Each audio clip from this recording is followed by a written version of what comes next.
So let's go ahead and dive into this. This is the timeline that we saw briefly before, but I just want to walk us through.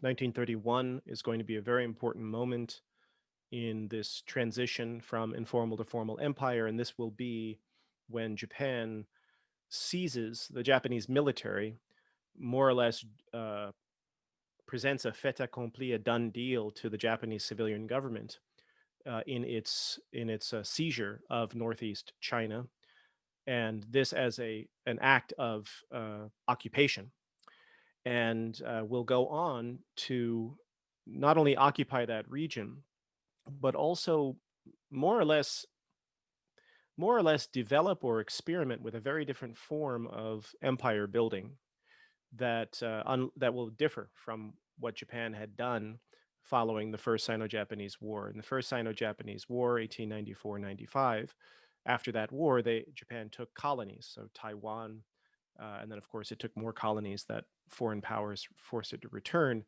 In this case, in 1931, when Japanese military forces will occupy northeast China, Manchuria, uh, the homeland of the Manchus, that is the Qing Manchus, they will not annex this territory. They will instead sponsor the formation of a client state known as Manchukuo.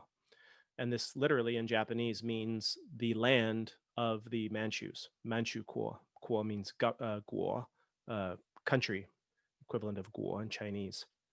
So the country of the Manchus. And they will, in essence, attempt to form what, if you think generously of it, would be a nation state in which there is national self determination for the Manchus. That is very good Wilsonian self determinationism. Or if you want to be ungenerous, it is a puppet state, a Japanese puppet state that is controlled directly by Japan and is only ostensibly an independent nation state.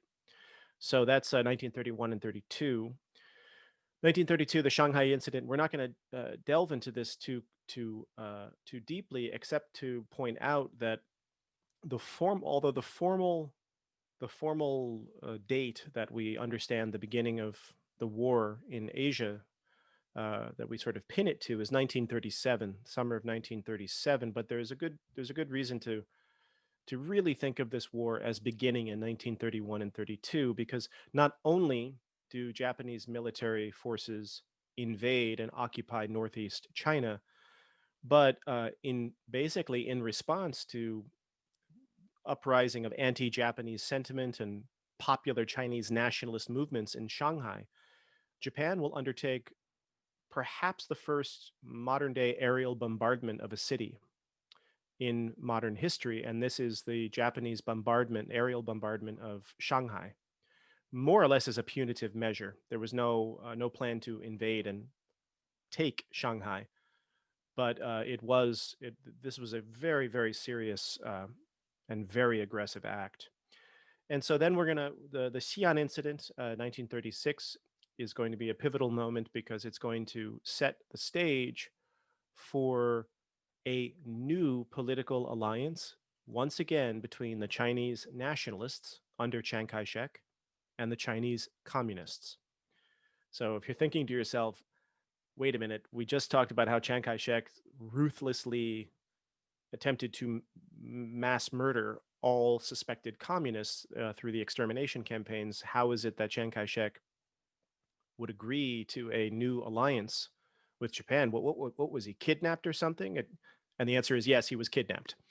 So in 1936, there was, in his continued almost single-minded pursuit of the Chinese communists after they had fled their base area and set out on the Long March, which again, if you remember, is the distance between walking on foot from here to Columbia University to UCLA while being shot at. Uh, that when the communists got to their new base area in Yan'an, Chiang Kai-shek was ready to come and destroy them there. And as we'll see, the military commander that he tasked with this force had a very different idea in mind, and like many, was starting to grow greatly concerned about the Japanese threat, and as importantly, about the seeming non-response of the nationalist state. And so we'll see as a high-ranking Chinese military official quite literally kidnapped Chiang Kai-shek and forced him into a new alliance with the communists. So 1937, Marco Polo Bridge incident, at beginning of the war. 1941, the Japanese expansion of the theater of war, which in the United States we know as Pearl Harbor. And then in the late 30s, or I'm sorry, 43, 44, and is an increasingly desperate Japan. And when empires become desperate, that's when, if history teaches us, is when empires become even more violent, because Japan needed desperately to to bring this war to an end. And in 44, the Ichigo Offensive, named after the military commander in question, was one of the most ruthless periods of the war, arguably even more violent in some respects than the much better known Nanjing massacre, which is at the very beginning of the war. 1945, unconditional surrender by Japan in the wake of the American Allied deployment of two newly conceived of and developed nuclear weapons on August 6th and August 9th in two targets, Hiroshima and Nagasaki.